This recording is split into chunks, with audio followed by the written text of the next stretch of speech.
환영합니다, 여러분. 오늘 심층 탐구에 오신 것을 진심으로 환영합니다. 네, 반갑습니다. 지금 이 방송을 듣고 계신 분들 아마 내일이죠. 2026년 3월 11일 수요일에 수많은 고객들과의 아주 중요한 미팅을 앞두고 계실 텐데요. 다들 지금쯤 내일 미팅 준비하시느라 자료 찾고 뉴스 훑어보시고 엄청 바쁘실 시간입니다. 맞아요. 데스크에 진득하게 앉아서 방대한 뉴스를 꼼꼼히 훑어볼 시간조차 부족한 당신을 위해서 저희가 아주 특별한 무기를 준비했습니다. 네, 저희가 다양한 출처의 기사, 연구, 그리고 분석 자료들을 싹 다 모아서 가장 핵심적인 인사이트만 딱 추출해냈죠. 그렇습니다. 내일 고객과 마주 앉았을 때 그냥 오늘 날씨 참 좋네요. 이런 단순한 이야기로 끝나는 게 아니고요. 네, 절대 안 되죠. 단숨에 대화의 깊이를 확 더하고 또 전문가로서의 신뢰감을 줄 수 있는 그 결정적 한마디, 그걸 장착해드리는 게 오늘 저의 미션입니다.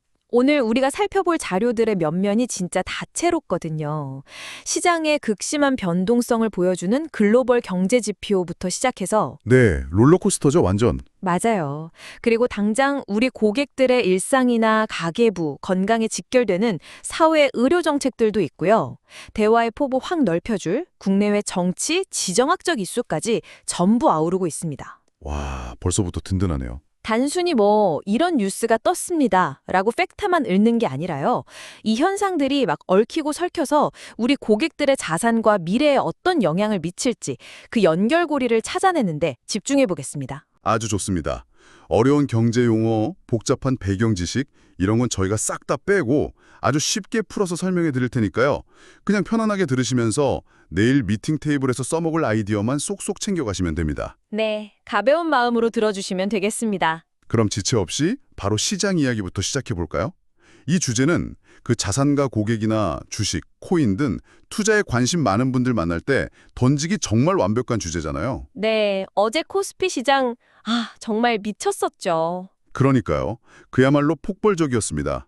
지수가 무려 5.35%나 급등을 하면서 단숨에 5,500선을 회복했어요. 정확히 5,532.59로 마감했습니다. 주가가 너무 급격하게 뛰니까 시장 진정시키려고 거래를 잠깐 멈추는 매수 사이드카까지 발동될 정도였잖아요. 거기에 비트코인도 1억 2,800만 원대를 훌쩍 넘기면서 고공행진 중이고요. 이거는 정말 역사적인 변동성입니다.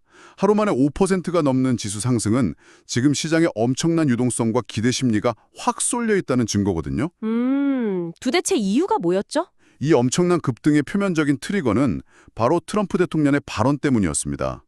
중동전쟁 관련해서요? 맞습니다. 중동전쟁을 조기에 종식시킬 수 있다는 뉘앙스의 시사 발언이 딱 나오니까 그동안 시장을 짓누르고 있던 지정학적 리스크가 해소될 거란 기대감이 그냥 폭발해버린 겁니다. 야, 말 한마디에 지수가 5%가 뛰다니 대단하네요. 하지만 여기서 우리가 한꺼풀 더 벗겨봐야 할 이면이 있습니다. 막상 간밤의 뉴욕 증시는 우리 시장의 이 환호와는 다르게 혼조세로 마감했거든요. 저도 그 부분이 되게 흥미로웠어요. 아니, 표면적으로는 전쟁이 끝날 것 같은 평화의 제스처가 나오는데 막상 뚜껑을 열어보니까 미국 당국 내에서도 완전 엇갈린 신호들이 쏟아지고 있잖아요. 네, 상황이 좀 복잡하게 돌아가고 있습니다. 이란이 그 호르무즈 해협에 기뢰를 부설하려는 징후가 포착됐다는 소식도 있고 선박 호위 문제 두고도 혼선이 빚어지고 있고요. 심지어 미 국방부 쪽에서는 역대 최대 규모의 공습을 예고하는 등 표면은 평화로운 척하지만 물밑에서는 불확실성이 오히려 더 팽창하고 있는 그런 느낌입니다. 정확해요. 바로 이 지점이 내일 고객과 대화할 때 아주 유용한 어프로치 포인트가 됩니다. 어떻게 접근하면 좋을까요? 시장의 표면적인 환호성 뒤에 숨겨진 그 구조적인 리스크를 딱 짚어주는 거죠. 고객한테 그냥 코스피 올라서 좋으시겠어요? 이러고 끝나는 게 아니라요. 너무 뻔한 인사 대신에요. 네, 이렇게 던져보는 겁니다. 고객님, 어제 코스피 급등하는 거 보셨죠? 사이드카까지 걸리면서 다들 환호했는데 사실 뉴욕 증시나 중동 이면을 보면 여전히 완전 살얼음판입니다. 이렇게 변동성이 극심하고 예측이 불가능할 때일수록 포트폴리오 안전판을 어떻게 설계해 두셨는지가 정말 중요합니다. 이렇게요. 와, 그렇게 접근하면 고객 입장에서는 눈앞의 수익률만 막 쫓아가다가 놓치고 있던 리스크 관리의 중요성을 확 체감할 수밖에 없겠네요. 맞습니다. 그리고 이렇게 널뛰는 글로벌 정세 속에서 우리 지갑 사정이랑 가장 찰떡같이 연결되는 게 또 하나 있잖아요. 기름값. 네, 생활 물가에서 제일 민감한 부분이죠. 이스라엘이 이란의 석유 저장고를 공습했다는 소식이 들리면서 미국이 굉장히 격분했다는 보도가 있었어요. 미국 입장에서는 당연히 발작할 수밖에 없는 이슈입니다. 석유 인프라가 공습받으면 곧바로 글로벌 유가 폭등으로 직결되잖아요. 그렇죠. 그게 자국 내 인플레이션을 자극하고 결국 민심과 여론 악화로 이어지기 때문에 미국이 극도로 우려하는 겁니다. 중동 갈등이 지금 단순 영토 분쟁을 넘어서 글로벌 에너지 공급망의 제일 약한 뇌관을 건드리고 있는 거죠. 그런데 참 이상한 게요. 국제유가는 요동치다가도 또 내릴 때가 있잖아요. 근데 우리 동네 주요소 기름값은 한 번 오르면 도대체 왜 안 내려오는 걸까요? 참 미스테리하죠. 모든 운전자들의 공통된 불만입니다. 결국 이 미스테리 때문에 국세청이 드디어 칼을 빼들었다고 합니다. 아, 집중 점검 들어갔죠? 네, 폭리나 탈세 혐의가 있는 전국 300여 개 주요소를 대상으로 대대적인 세무조사에 들어갔다는 팩트가 있습니다. 무려 300명의 조사주곤을 투입해서 불법 유통이랑 허위 세금 계산서 발행 여부를 싹 다 털어본다는 건데요. 이게 단순히 기름값 몇백 원 차이의 문제가 아닙니다. 그럼요, 생계가 달린 분들 있잖아요. 네, 운송업계 상황을 보면 사태 심각성을 알 수 있어요. 화물차 기사님들이나 택배 기사님들은 주유비는 계속 치솟는데 운임 단가는 그대로니까 생계에 직접적인 타격을 받고 계신 상황입니다. 바로 이 지점을 내일 미팅 시작할 때 가벼운 아이스 브레이킹으로 활용해 보시라는 겁니다. 날씨 이야기 대신에 기름값 이야기를 꺼내는 거군요. 맞아요. 가볍게 고객님, 오시는 길에 주요소 가격 보셨어요? 국제유가는 떨어졌다는데 동네 주요소는 꿈쩍도 안 하죠. 알고 보니까 폭리 취하던 주요소들 지금 국세청이 싹 다 세무조사 들어갔대요. 확실히 공감대가 빨리 형성되겠네요. 매일 차에 기름 넣으면서 체감하는 거니까요. 네, 거창한 거시경제 담론보다 이런 생활 밀착형 물가 이슈가 고객의 고개를 끄덕이게 만들기 훨씬 쉽습니다. 그러면서 자연스럽게 결국 거시지표가 어떻게 변하던 내 주머니에서 나가는 돈은 통제하기 참 어렵다는 브릿지를 만드는 거죠. 훌륭한 전략입니다. 그리고 자산가 고객을 위한 아주 강력한 대화 소재가 하나 더 남아있죠? 바로 대기업들의 주주환원 뉴스입니다. 아, 상법 개정 이후에 분위기가 많이 바뀌었잖아요. 맞습니다. 기업들 움직임이 눈에 띄게 달라졌어요. 이번에 삼성전자가 보유 중인 자사주의 80% 이상을 소각하기로 결정했습니다. 80%요? 와, 진짜 엄청난 규모네요. SK 역시 대규모 자사주 소각을 발표했고요. 시장에 유통되는 주식수를 아예 줄여버려서 남은 1주당 가치를 끌어올리겠다는 건데 주식 투자하는 분들에게는 이보다 매력적인 소식이 없죠. 삼성전자가 자사주 80%를 태워버린다는 건 정말 역사적인 뉴스입니다. 주식 보유한 고객들한테는 자산이 쑥쑥 늘어나는 긍정적인 소식인데 영업 전문가이신 여러분은 이 뉴스를 딱 한 단계만 더 발전시켜보는 겁니다. 어떻게 발전시키면 될까요? 기업들은 지금 이렇게 천문학적인 자사주를 불태워가면서까지 자신들의 기업 가치를 방어하고 주주들 자산을 지켜내려고 안간힘을 쓰고 있잖아요. 그럼 대화의 방향을 기업에서 개인으로 슥 돌려보는 겁니다. 아, 방어벽 이야기로 넘어가는 거군요. 네, 기업들은 이렇게 적극적으로 자산을 방어하고 있는데 고객님의 개인적인 자산 방어벽은 지금 잘 작동하고 있나요? 와, 논리 전개가 아주 매끄럽습니다. 주식이나 부동산이 수익을 내는 공격수라면 예기치 못한 질병이나 사고에 대비하는 보험은 아주 든든한 수비수니까요. 자산 배분의 균형을 짚어주기에 굉장히 세련된 화법이네요. 그렇죠. 방어벽 이야기가 나온 김에 자연스럽게 다음 섹션으로 넘어가 보겠습니다. 기업들이 가치를 방어한다면 우리 고객들의 일상적인 삶의 방어벽은 어떨까요? 당장 피부에 와닿는 가족, 자녀 교육, 건강 문제들을 짚어봐야 할 텐데요. 네, 가장 먼저 눈에 띄는 뉴스는 단연 지역에서 양성법 통과 소식입니다. 당장 내년이죠. 2027학년도 대입부터 적용된다고 하니까 학부모 고객님들 관심이 엄청날 것 같아요. 벌써부터 학원가는 들썩이고 있죠. 국무회의에서 관련 시행령이 방금 의결이 됐는데요. 핵심 내용은 아주 간단합니다. 서울을 제외한 전국 32개 의과대학에서 전체 정원의 10% 이상을 무조건 지역의사 전형으로 선발해야 합니다. 10%면 꽤 큰 규모네요. 근데 조건이 좀 빡빡하지 않나요? 네, 아주 강력한 조건이 붙습니다. 이 전형으로 합격해서 의사 면허를 취득한 학생들은 향후 10년 동안 해당 지역에서 의무적으로 의료 복무를 해야 합니다. 10년이요? 네, 수도권으로만 계속 쏠리는 의료 인력을 지역으로 분산시키고 텅텅 비어가는 지역 의료 공백을 어떻게든 메워보려는 정부의 강력한 조치인 거죠. 자녀 입시 전략 치열하게 고민하시는 학부모 고객님들한테는 당장 발등에 불이 떨어진 핫 이슈네요. 그런데 우리가 이 뉴스를 그냥 교육 뉴스, 입시 제도로만 소비하면 하수겠죠. 그렇습니다. 우리는 여기서 더 큰 그림을 그려야 합니다. 이 법안이 시행돼서 첫 졸업생이 배출되고 그들이 10년간 의무 복무를 시작하는 향후 10년에서 15년 뒤의 미래를 한번 상상해 보는 겁니다. 아, 의료 인프라 지형이 완전히 바뀌겠네요. 네, 우리 지역사회의 의료 인프라 접근성이 어떻게 재편될 것인가를 보여주는 아주 명확한 시그널입니다. 지역 의료를 살리려는 좋은 취지이긴 하지만 제도가 자리 잡는 그 과도기에는 지역별로 또 병원별로 의료 서비스의 질적 차이나 접근성 편차가 생길 수밖에 없거든요. 아, 바로 그겁니다. 고객한테 건강보장 플랜 제안하시거나 기존 실손보험 리모델링 들어가실 때 이 큰 그림을 쫙 펴서 보여주세요. 뭐라고 말을 건네면 좋을까요? 고객님, 내년부터 의대 선발 방식 바뀌는 거 들으셨죠? 이게 당장 입시 문제 같지만 사실 앞으로 10년 뒤 우리 동네 의료 인프라가 요동친다는 뜻입니다. 나중에 내가 살고 있는 곳 혹은 내가 꼭 원하는 타이밍에 가장 훌륭한 전문의를 찾아가서 최상의 치료를 받을 수 있는 경제적 준비, 즉 VIP급 의료 서비스를 내가 온전히 감당할 대비가 되어 있으신가요? 이렇게 묻는 겁니다. 와, 훌륭합니다. 단순한 상품 설명을 넘어서서 고객의 미래 라이프 스타일과 건강권 전체를 컨설팅해주는 진정한 전문가의 모습이네요.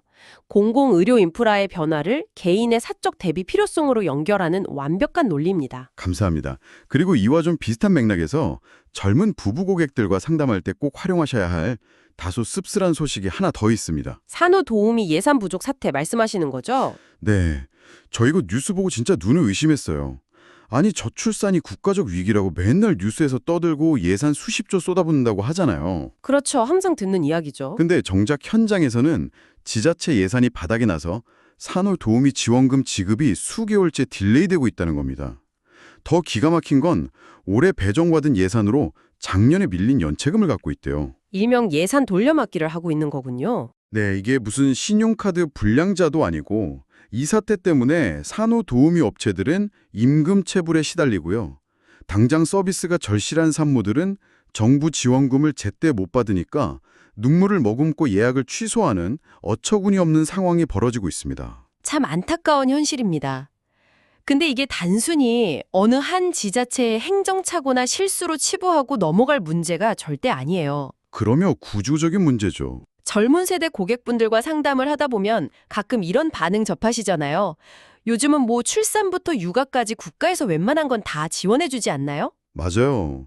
공적 안전망에 대한 막연한 기대 심리가 다들 있으시죠. 네, 그런데 이 예산 돌려막기 사태가 적나라하게 보여주듯이 국가 지원이나 공적 시스템만 100% 철석같이 믿고 나의 미래, 우리 가족의 안전을 다 맡기기에는 이 현실의 구멍이 너무나도 숭숭 뚫려 있다는 겁니다. 완벽한 통찰입니다. 여러분, 이 뉴스를 이용해서 고객의 그 막연한 환상을 현실 감각으로 딱 전환시켜 주셔야 합니다. 국가가 그렇게 장려하는 출산 지원금조차 예산이 없어서 돌려막기 하는 게 팩트입니다. 만약 우리 가족한테 진짜 갑작스러운 위기가 닥쳤는데 국가 시스템이 제때 우리를 안 구해주면 어떡하실 겁니까? 그래서 그 어떤 상황에서도 절대 흔들리지 않는 우리 가족만의 확고한 개인적 안전망이 반드시 필요한 겁니다. 이렇게요. 사적 보험의 가치를 가장 현실적이고 또 강력하게 설득할 수 있는 아주 좋은 스토리텔링입니다. 자, 일상의 안전망 이야기가 나온 김에 최근 사회면을 아주 뜨겁게 달군 충격적인 사고 소식들도 좀 짚어보고 넘어가죠.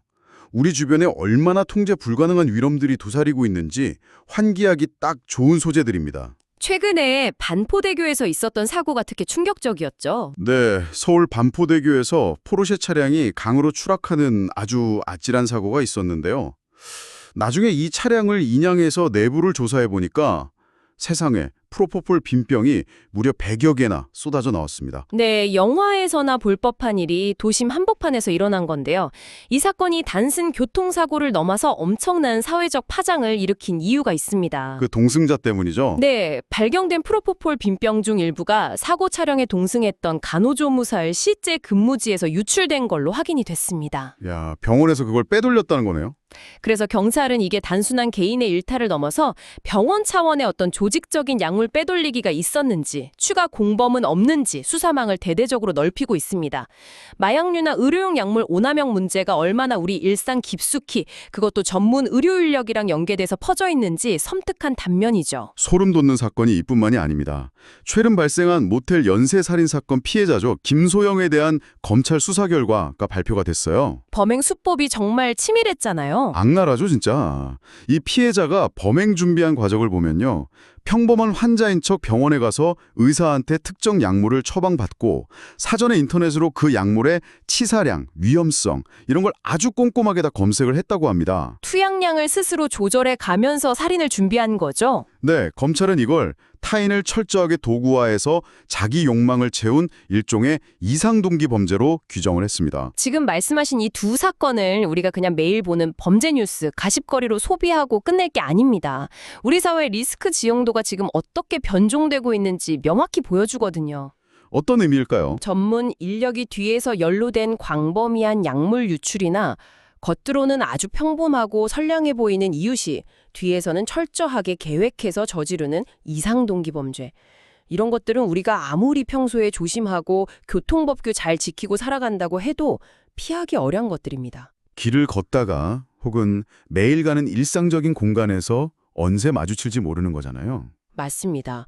아예 예측조차 불가능한 일종의 블랙스완 같은 끔찍한 위험들이 우리 일상 속에 완전히 스며들어 있다는 거죠. 그러니까 고객님들과 대화 나누실 때 이런 사건들을 슬쩍 화두로 던져보시는 겁니다. 세상이 참 무섭고 예측하기 어렵죠. 아무리 내가 혼자 조심한다고 해도 피할 수 없는 통제 밖의 위험들이 곳곳에 도사리고 있습니다. 이 불확실성의 시대에 우리가 할 수 있는 유일한 대안은 최악의 상황이 닥쳤을 때 내 가족의 피해를 최소화할 수 있는 튼튼한 리스크 관리 시스템을 미리 구축해 두는 것뿐입니다. 이렇게 자연스럽게 보장의 당위성으로 이끌어가는 거죠. 아주 훌륭한 접근입니다. 자, 이제 사회 섹션의 마지막으로 기업을 운영하시는 CEO 고객들과 만날 때 정말 유용한 새로운 제도 시행 소식 2가지만 짧게 짚어드리겠습니다. 법안 이름이 좀 딱딱하긴 한데 저희가 아주 쉽게 풀어드릴 테니 걱정 마세요. 첫 번째는 일명 노란봉투법의 본격적인 시행입니다. 이 법의 핵심은 하청업체 소속 노동자들도 이제 자신들의 진짜 사장, 그러니까 실질적인 권한을 쥐고 있는 원청 기업과 직접 임금이나 노동 조건을 교섭할 수 있게 법적으로 길을 열어준 겁니다. 원청 상대로 직접 파업이나 교섭이 가능해진 거네요? 네, 그래서 시행 첫날부터 전국 각지에서 하청 노동자들이 원청을 향해 교섭 요구를 쏟아내면서 지금 재개의 긴장감이 극에 달해 있는 상태입니다. 두 번째는 이번 주부터 새로 시작되는 재판소 원제입니다. 이게 뭐냐면 대법원에서 이미 최종적으로 땅땅땅 확정 판결이나 사건이더라도 이 판결 내용이 국민의 헌법상 기본권을 침해했는데? 라고 판단이 되면 30일 이내에 헌법재판소에 가서 다시 한번 따져볼 수 있게 하는 제도입니다. 법조계 예상으로는 연간 약 1만 5천 건 정도의 헌법 소원이 추가로 쏟아질 거라고 봅니다. 일각에서는 이거 사실상 대법원 위에 헌법재판소가 군림하는 사심제가 되는 거 아니냐며 실무적 논란이 아주 뜨겁습니다. 이 두 제도의 시행, 법인 영업하시는 분들은 무조건 메모하셔야 합니다. 기업 경영하시는 대표님들한테는 아주 골치 아픈 변수거든요. 대표님, 노란봉투법 시행으로 회사 노무 리스크가 완전 새로운 국면에 접어들었습니다. 게다가 재판소 원제 때문에 법적 분쟁 한 번 붙으면 예상보다 훨씬 길어질 수 있는 법률 리스크까지 겹쳤어요. 이 이중고를 어떻게 방어하실지 준비는 잘 되어 가십니까? 이렇게 묵직하게 질문을 딱 던져보세요. 단순한 보험 상품 파는 설계사가 아니라 기업의 아주 거시적인 경영 리스크까지 함께 고민해주는 파트너로 인식되겠네요. 신뢰도가 급상승할 겁니다. 자, 지금까지 경제지표, 일상, 그리고 경영 환경을 쭉 살펴봤다면 이제 시야를 조금 더 넓혀볼 차례입니다. 미팅의 품격을 한 단계 싹 끌어올려줄 정치와 국제정세 이슈입니다. 보통 영업할 때 정치 이야기는 금기라고들 하잖아요. 네, 절대 하면 안 된다고 배우죠. 하지만 명확히 짚고 갈게요. 우리는 지금 여당이든 야당이든 누군가를 지지하거나 비판하려는 게 절대 아닙니다. 오직 팩트만을 건조하게 전달하면서 이 굵직한 정치적 흐름이 우리 경제와 정책에 어떤 영향을 미칠지만 아주 객관적으로 분석해 드릴 겁니다. 안심하고 쓰셔도 됩니다. 좋습니다. 그럼 먼저 안보 관련 소식부터 보죠. 현재 중동 지역 전운이 고조되면서 주한 미군에 배치되어 있던 사드 요격탄과 패트리엇 포대 일부가 이란 보복 대응을 위해 중동으로 차출되는 아주 이례적인 상황이 발생했습니다. 우리나라 방어 무기가 빠져나간 거잖아요. 우려가 클 텐데요. 네, 그래서 이재명 대통령이 직접 나섰습니다. 우리 군의 독자적 방위 역량이 그 어느 때보다 충분하기 때문에 안보 공백을 우려할 상황이 전혀 아니다 라며 자주 국방의 역량을 거듭 강조하고 선을 확실히 그었습니다. 안보는 안보고 지금 국내 정치 상황 자체도 속이 아주 복잡하게 돌아가고 있습니다. 검찰개혁의 핵심이죠. 공소청법을 두고 청와대랑 정치권이 엄청나게 팽팽한 줄다리기를 하고 있어요. 맞습니다. 근데 청와대 측에서 정부안에 대해 더 좋은 대안이 있다면 수정할 가능성도 열어두겠다. 이렇게 살짝 한 발 물러서는 제스처를 취했습니다. 거대 야당 내 강경파 반발이랑 지도부 간 갈등을 좀 진화해 보려는 전략적 포석 같은데 입법 과정이 순탄해 보이진 않네요. 여당 쪽 상황도 만만치가 않습니다. 국민의힘은 지도부 차원에서 과거 세력과의 완전한 결별을 선언하고 이른바 윤 어게인 세력을 배제하며 인적 쇄신을 강하게 드라이브 걸고 있죠. 국면 전환을 시도 중인데 반발이 심하죠. 네, 당내 친한계나 소장파들의 징계 요구, 그리고 강성 지지층의 거센 반발이 정면으로 충돌하면서 당내 진통이 당분간 아주 길어질 거란 분석이 지배적입니다. 설상가상으로 바로 오늘부터 대한민국의 정치와 사회를 쥐어들 메가톤급 재판들이 줄줄이 시작됩니다. 통일교 금품수수 및 자본시장법 위반 혐의로 1심에서 실형을 선고받았던 김건희 여사의 항소심 재판, 그리고 내란 혐의로 등으로 1심에서 징역 23년이라는 아주 무거운 중형을 선고받은 한덕수 전 국무총리의 항소심 재판이 오늘 동시에 열립니다. 나라 전체의 시선이 법원으로 쏠릴 수밖에 없겠네요. 여기에 더해서 이태원 참사 진상규명을 위한 국회 청문회도 열리는데요. 채택된 증인이 총 54명인데 유일하게 윤석열 전 대통령 딱 1명만 재판 준비를 이유로 불출석 사유서를 내고 출석을 거부했습니다. 자, 방금 우리가 쭉 나열한 이 복잡한 정치권 뉴스와 재판 현황들, 이거를 고객과의 미팅에서 어떻게 활용해야 할까요? 단순히 정치인들 이름이나 죄목 나열하고 끝나면 아무 의미가 없습니다. 네, 술자리 안주거리밖에 안 되죠. 여기서 영업 전문가인 여러분이 딱 추출해야 할 거시적인 인사이트는 바로 입법의 마비입니다. 입법의 마비요? 지금 여야를 막론하고 핵심 인사들이 전부 거대한 재판에 휘말려 있고 당내 갈등은 극에 달해 있습니다.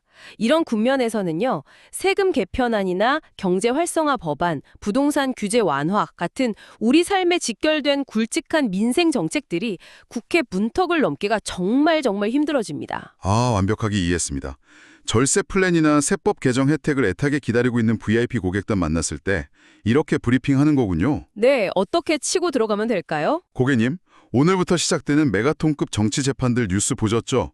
지금 여야 할 것 없이 정치권의 시선이 전부 서초동 법원으로 쏠려 있어서 실질적인 국회 입법 기능이 마비될 우려가 아주 큽니다. 막연하게 유리한 세법 개정이나 규제 완화 법안이 언제 통과되려나 마냥 기다리시기보다는 당장 현재 확정된 세제 테두리 안에서 가장 확실한 절세와 자산 이전 플랜을 서둘러 확정 지으셔야 합니다.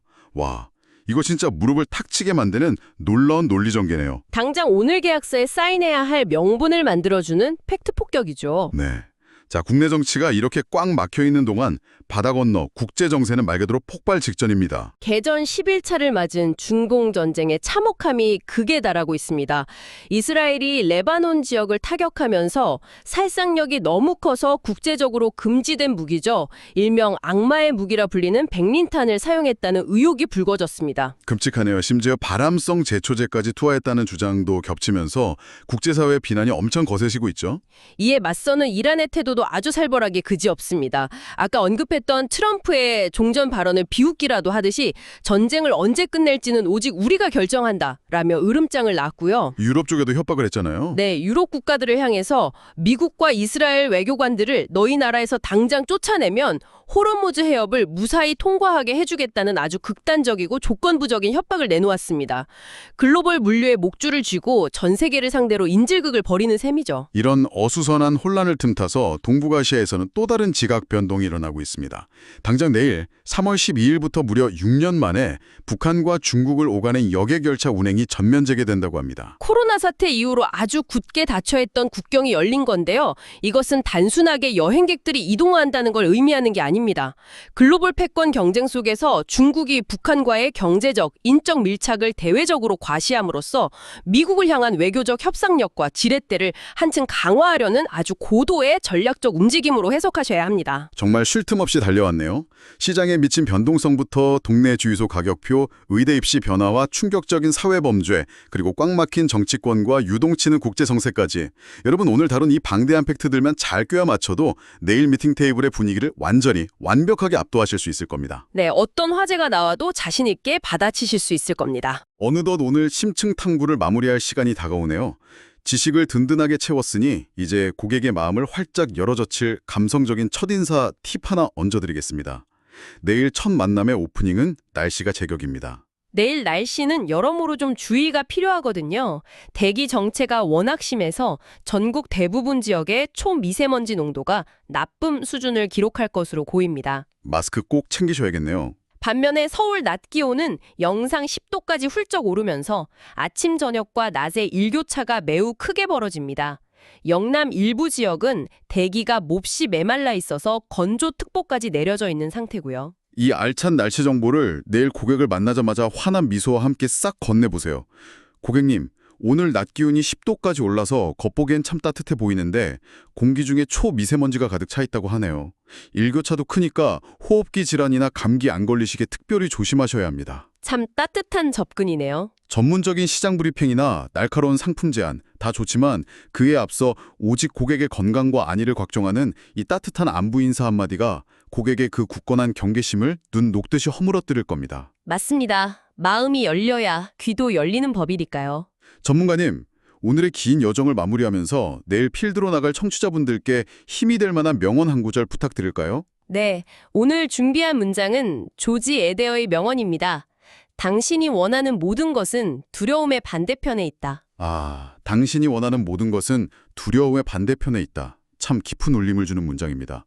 여러분, 오늘 우리가 이 긴 시간 동안 샅샅이 살펴본 세상의 모습 들으시면서 어떠셨습니까? 정말 하루도 조용한 날이 없죠. 파고든 약물과 치밀한 범죄, 그리고 꽉 막힌 정치권과 극단으로 치닫는 국제정세까지 세상은 온통 우리가 개인의 힘으로는 도저히 통제할 수 없는 이 불확실성이라는 거대한 두려움으로 가득 차 있습니다. 네, 듣다 보면 한숨이 나올 정도로 불확실한 세상이죠. 마지막으로 이 생각을 꼭 한번 해보셨으면 좋겠습니다. 인공지능이 인간보다 더 빨리 시장의 변화를 예측하고 지구 반대편의 지정학적 위기나 정치 스캔들이 트위터 메시지 하나로 단 1초 만에 실시간 전파되는 이런 초연결 시대에 살고 있잖아요. 정보의 속도가 너무 빠르죠. 이런 세상에서 과거처럼 막 10년, 20년 뒤의 장기적인 경제 상황을 정확히 예측한다는 게 과연 의미가 있을까요? 아마도 완벽한 장기 예측의 시대는 이미 끝났는지도 모릅니다. 불가능의 영역에 가까워졌죠. 그렇다면 내일 고객과 마주 앉은 당신이 제공해야 할 진짜 가치는 무엇일까요? 그것은 불확실한 미래의 수익률을 족집게처럼 맞히는 것이 절대 아닙니다. 네, 예측이 아니라 대비를 해야 하는 거죠. 세상이 어떻게 요동치더라도 어떤 예상치 못한 블랙스완이 날아들더라도 고객의 소중한 자산과 평범한 일상이 무너지지 않고 버텨낼 수 있는 가장 견고한 방어벽을 설계해 주는 것. 미래를 알아서 안전한 것이 아니라 미래를 몰라도 안전할 수 있는 포트폴리오를 만들어주는 것. 미래를 몰라도 안전할 수 있는 포트폴리오. 정말 멋진 말이네요. 그것이 바로 오늘 알 수 없는 두려움에 떨고 있는 고객을 평안함의 반대편으로 조용히 안내하는 위험을 관리하는 진정한 전문가인 당신의 진짜 사명일 것입니다. 내일 미팅 테이블에서 그 사명을 꼭 완수하시길 바랍니다. 오늘 장착하신 이 탄탄한 팩트와 인사이트들로 내일 미팅에서 고객에게 흔들림 없는 확신을 팍팍 심어주시길 바랍니다. 위험에 맞서는 당신의 내일이 그 어느 때보다 찬란하게 빛나기를 진심으로 응원합니다. 오늘 준비한 침층 탐구는 여기서 모두 마치겠습니다. 끝까지 들어주셔서 감사합니다. 내일도 늘 승리하십시오.